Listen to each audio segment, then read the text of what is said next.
Los 6 pasos que siguió Sara para conseguir superar su problema generado por una hernia discal sin tener que pasar por el quirófano. Te lo voy a contar todo en este vídeo, así que toma nota porque seguro que vas a aprender mucho y te ayudará un montón.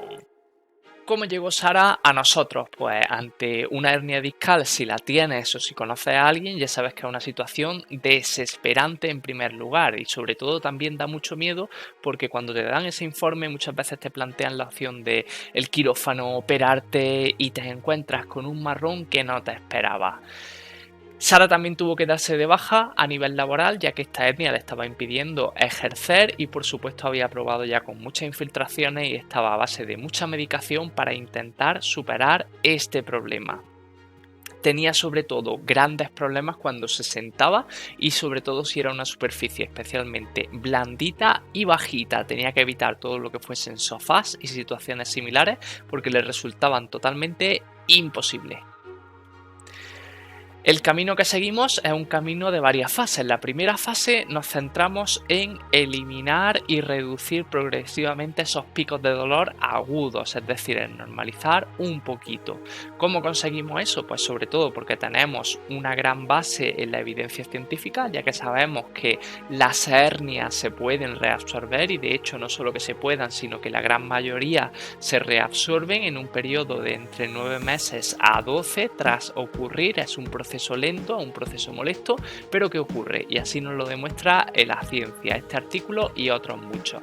¿Cómo conseguimos pasar de esa situación a que pudiera disfrutar y volver a jugar con su hija, a que pudiera volver a trabajar y sobre todo que pudiera hacer vida normal y disfrutar de todas aquellas actividades que le gustaban tanto, como el pádel, salir a la naturaleza, disfrutar con un viaje o unas vacaciones? En primer lugar, necesitábamos el informe médico, que eso nos lo proporcionó ella porque ya lo teníamos, pero solamente con eso no se puede hacer un buen plan de trabajo. El siguiente paso que tuvimos que diseñar fue una valoración en cómo se movía, dónde tenía limitaciones, dónde tenía dolores, dónde tenía molestias y eso nos permitió, teniendo ya la visión global del problema de Sara, diseñar un plan de trabajo. Le diseñamos 5 días a la semana. ¿Por qué es importante que sean 5 días a la semana?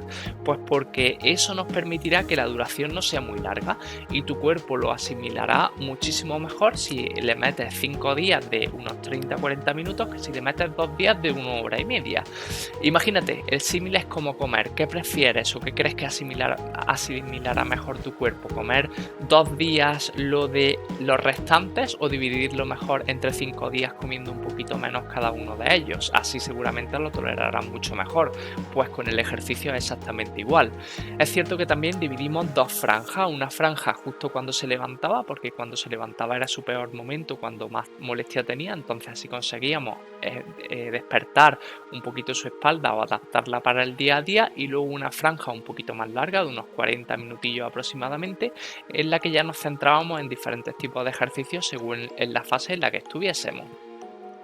¿Cuál era la primera fase? Pues en esta primera fase en la cual nos centrábamos en que el dolor se redujese, sobre todo había ejercicios de movilidad, estiramientos y muchísimo ejercicio respiratorio, porque hay una gran relación entre la respiración y la función estabilizadora, con lo cual primero tenemos que aprender a respirar bien para luego pasar a estabilizar el resto del cuerpo, la columna en este caso. Y por supuesto, al final nosotros, ¿qué le dedicamos al día? 40 minutos, 50 minutos de ejercicio está muy bien, pero luego hay otras 23 horas que también, si estamos haciendo cosas negativas, no nos van a ayudar en este proceso. Entonces también nos centrábamos en todos los hábitos de su día a día para ir mejorándolo un poquito. Aquí te recomiendo este libro, el de Hábitos Atómicos de James Clear, que es chulísimo ya que te enseña a cómo coger un hábito negativo e ir transformándolo poco a poco en un hábito positivo. ¿Qué nos posibilita? El reducir el dolor y el haber mejorado tu hábito. ¿Hace que el dolor desaparezca y que el problema se haya terminado? Pues por desgracia no, lo que nos posibilita es que poco a poco podamos ir introduciendo ejercicios de fuerza y ejercicios de estabilidad, que esa sí será la clave, pero si no hacemos esta primera fase no podemos seguir avanzando. La siguiente fase nos encontramos en una fase en la que nos centramos en ganar movilidad, es decir, en desbloquear ciertos gestos que antes no podía hacer. Y con eso no me refiero a hacer yoga ni a hacer figuras súper acrobáticas, sino a desbloquear pequeñas cosas en tu día a día, como por ejemplo el poder sentarte en superficies más bajas, como en el sofá o en una silla más blondita, el poder pasar más tiempo sentado y sentada, que si tienes una hernia ya sabes que es algo que nos limita bastante también. El tercer paso, buscaríamos ganar estabilidad, es decir, que sientas tu espalda más sujeta, que no la sientas como que te vas a partir o cuando te agachas que sientas, ay, que viene. Esa sería la tercera fase y esta fase no se consigue, como mucha gente piensa erróneamente, a través de hacer ejercicios como las planchas, las tablas abdominales, solamente ejercicios isométricos, porque si bien es cierto que eso aumenta un poquito la resistencia muscular, si lo piensas tu dolor también genera bloqueo y en ese momento no nos interesa meter más bloqueo, sino que esto se gana con ejercicios que nos posibilitan no hacernos daño en la espalda, así que no vayas a hacer los crunch, porque cuando tienes una hernia es un ejercicio que está muy desaconsejado. ¿Por qué? Pues cuando tú realizas una flexión de cadera, en este caso, si te fijas, el material del disco en este caso se está desplazando hacia detrás, con lo cual si tienes esa hernia puede favorecer que se pince más el nervio ciático, como era el caso de Sara, que tenía esa hernia foraminal. Entonces no nos interesaba en una fase inicial meter ese tipo de flexiones de columna. Ojo, eso no quiere decir que nuestra columna no se deba flexionar nunca, solo que en esos momentos no nos interesaba, por supuesto, hacer ese tipo de ejercicio. Los abdominales clásicos, el crunch, prohibido. ¿Cómo sí se debería hacer? Pues en este caso, como puedes ver, hacíamos ejercicios en los cuales su columna se mantenía neutra y teníamos una resistencia, con lo cual íbamos trabajando lateralmente. Y aquí también otra adaptación desde el suelo con puente de glúteo. Como verás, no solamente hay que trabajar el abdomen, sino que también hay que trabajar toda la estructura central, que seguramente ya habrás escuchado hablar de ese famoso core. Pero todo iba bien hasta que llegó el día. Se levantó por la mañana, ostras, vuelvo a notarme electricidad por la pierna, noto calambrillo, un dolor muy fuerte. ¿Por qué ocurrió eso? A ciencia cierta no lo sabemos, pero tienes que saber que los procesos son un sube y baja. Es como ir sorteando montañas. Si los vas haciendo bien, el proceso estará siempre más arriba, pero eso no quiere decir que de pronto haya una bajada. En nuestro caso nos encontramos una bajada muy fuerte. Por eso justamente te quería compartir este caso, porque sé que si estás superando un proceso y de pronto tienes una bajada te puede asustar mucho, que es lo que le pasó a ella, pero que sepas que es algo totalmente normal. ¿Qué hay que hacer aquí? Hay que volver al inicio, hay que volver al enfoque inicial. Eso no quiere decir que has perdido todo el proceso que llevas, porque eso precisamente a ella le evitó que el problema fuese mucho más grande. Volvimos a centrarnos en reducir el dolor. Incluso se volvió a hacer resonancia y le plantearon la opción, oye, si esto no mejora, en 6 semanas quizás debería operarte. Eso le generó mucho miedo, como es normal, imagínate, y sobre todo esas sensaciones que tenía inicialmente, ese calambre que le bajaba por la pierna, ese hormigueo.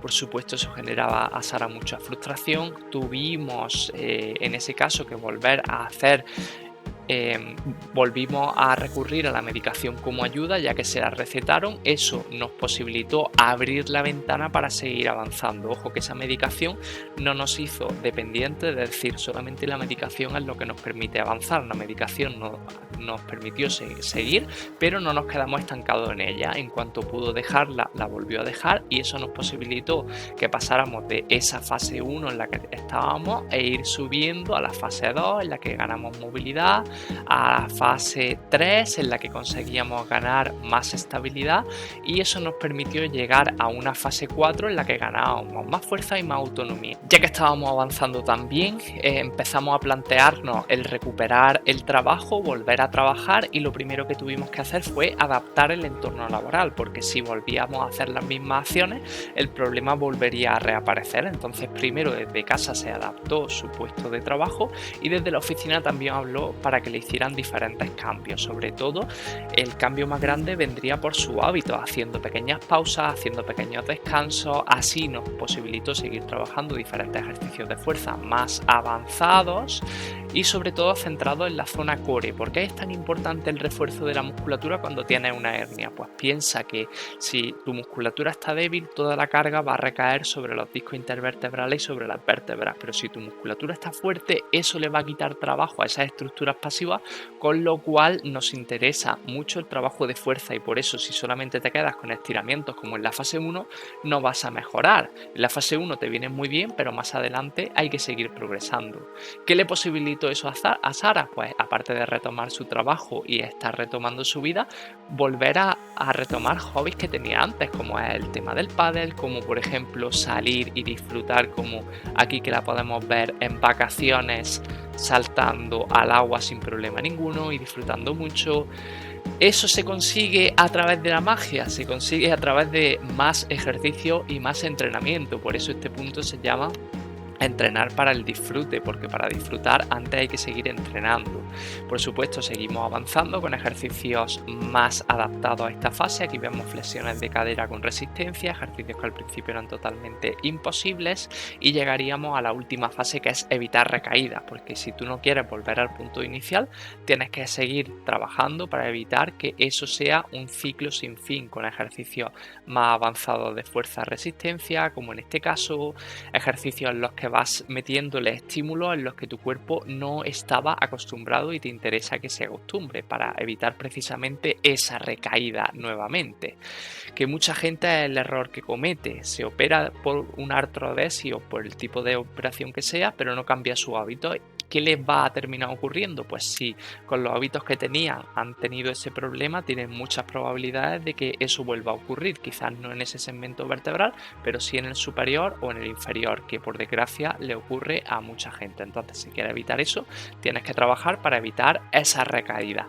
Mucha gente me plantea: ¿cuándo es el mejor momento para empezar? ¿Me voy a operar en 3 semanas, o me acaban de diagnosticar la hernia, o tengo con mi hernia 6 meses, un año? ¿Qué hago? El mejor momento para empezar es ahora, independientemente de tu momento, porque si tienes una operación planteada, quizás consigas eludirla, y si tienes claro que quieres eludirla, pues si no empiezas a trabajar no vas a conseguirlo. ¿Cuál es el problema? Que muchas veces por miedo, por no tomar acción, por el decir ya se solucionará o a ver si se soluciona, no llegas a tomar acción. Así que es muy importante que decidas: oye, me voy a comprometer con este proceso para conseguir, como Sara y como muchas otras personas que hemos ayudado, dejar ese problema atrás.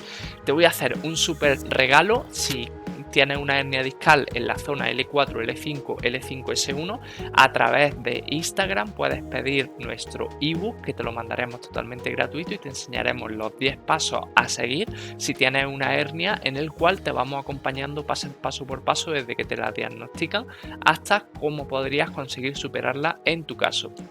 Si necesitas ayuda con tu espalda, mándanos un mensajito con el texto espalda 10 y analizaremos tu caso para ver si eres una persona a la cual podemos ayudar como Sara, y si es así, te contaremos cómo podemos hacerlo y diseñaremos un plan para que consigamos superar tu hernia discal. Que tengas muy buen día y mucho ánimo.